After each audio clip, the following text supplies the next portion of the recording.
DC Comics has come up with a new imprint title and a whole new line of comics called Piranha Press. First product that Piranha Press released was the Beautiful Stories for Ugly Children. Now, Beautiful Stories for Ugly Children is touted by Piranha Press as being on the cutting edge, as being literature that is more for adults. Looking through the book, I have to say that it does strike a chord that is more in for the older crowd. It's not kids, it's not superheroes. It's something that if you enjoy literature, if you enjoy good artistry, you're going to enjoy Beautiful Stories for Ugly Children. They also make an attempt to really tap the fine arts field with the exquisite looking Etc. Etc. deals with the future, with cloning, with a lot of science fiction and science facts thrown together into a really nice looking book. Piranha Press has also come out with a couple of other graphic novel types. The Sinners, with a really avant-garde art style, and really a more mature themed publication. Also today, there's been the Desert Streams graphic novel. And I gotta tell you that Piranha Press is really stretching the limitations that were previously set for what should be the comic book genre. You can see it's not even in the standard format. It's not color. It is a story with pictures. If you're looking for a good story with good art, check out Piranha Press. You are watching The Comic Book Show, a television program spotlighting the comic book fans in our area. Since that includes you, why don't you write and tell us all about yourself, okay? Our address is The Comic Book Show, 3406 Rosedale, Dallas, Texas, 75205.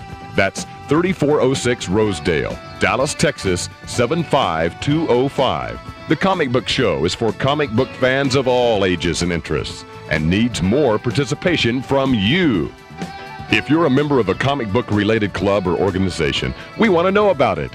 If you write or draw comics either professionally or just for fun, tell us about it. We're looking for interesting people to feature on our show, and that someone could be you.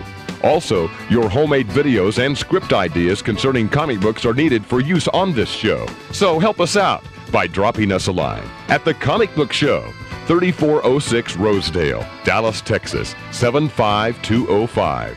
If you're a comic book collector and want to reach other fans with similar interests, write to us at The Comic Book Show. We'll get back to you with information about upcoming programs, conventions, and events. Tell your friends and send a letter to us at The Comic Book Show, 3406 Rosedale, Dallas, Texas, 75205. Don't delay. Do it today.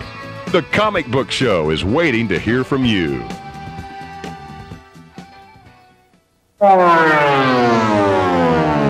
Rocketing out of the sky comes Hero History!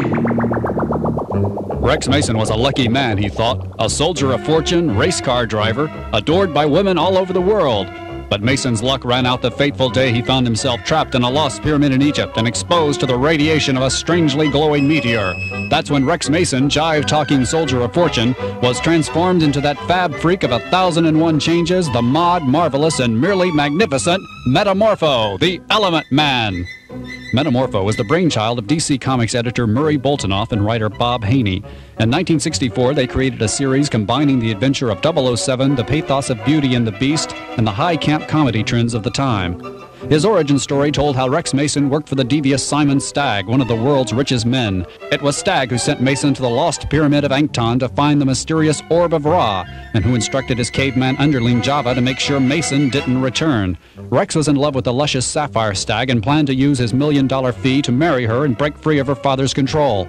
Old Stagsy wasn't about to let that happen, but his trap backfired when Rex returned to Egypt with the power to transform himself into fantastic shapes using the raw elements found within the human body. After 2 appearances in The Brave and the Bold, Metamorpho was given his own comic book series. It lasted 17 issues.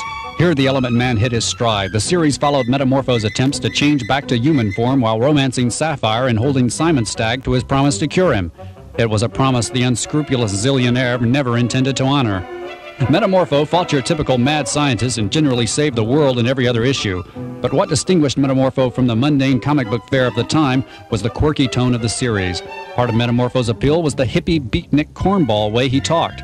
Something wasn't just good, it was merely magnificent. A villain wasn't just a bad person, he was a super baddie. And from the calcium lips of the Fab Freak came such pithy repartee as "Hoo Boy," "Blue Blazes," and the ever-popular "Holy Hannah."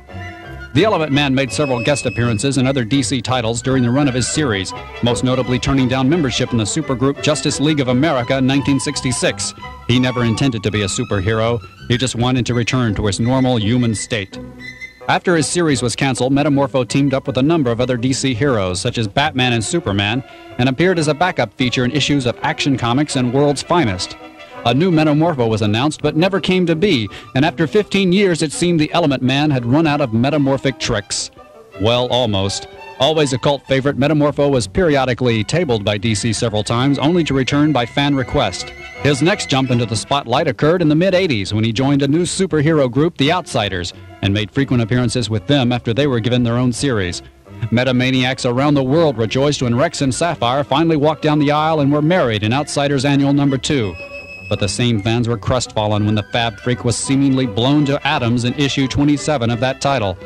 But you can't keep a good Element Man down. Metamorpho was restored to life in the Invasion miniseries in 1988. Now he can be found as a member of the Justice League Europe, where he, Sapphire, and possibly an Element baby can joke and trade quips happily ever after. Man, won't that be the most?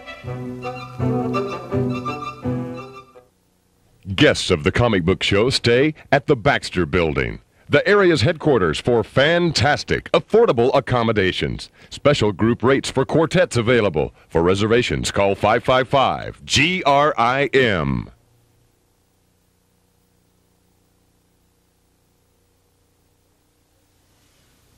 Well, I hope you enjoyed this first collector's edition of the Comic Book Show. I enjoyed being here. I'd like to thank Larry Langford from Bulldog Productions, Jackie Spring for the media update, and I'd like to thank all of you for tuning in on our very first show.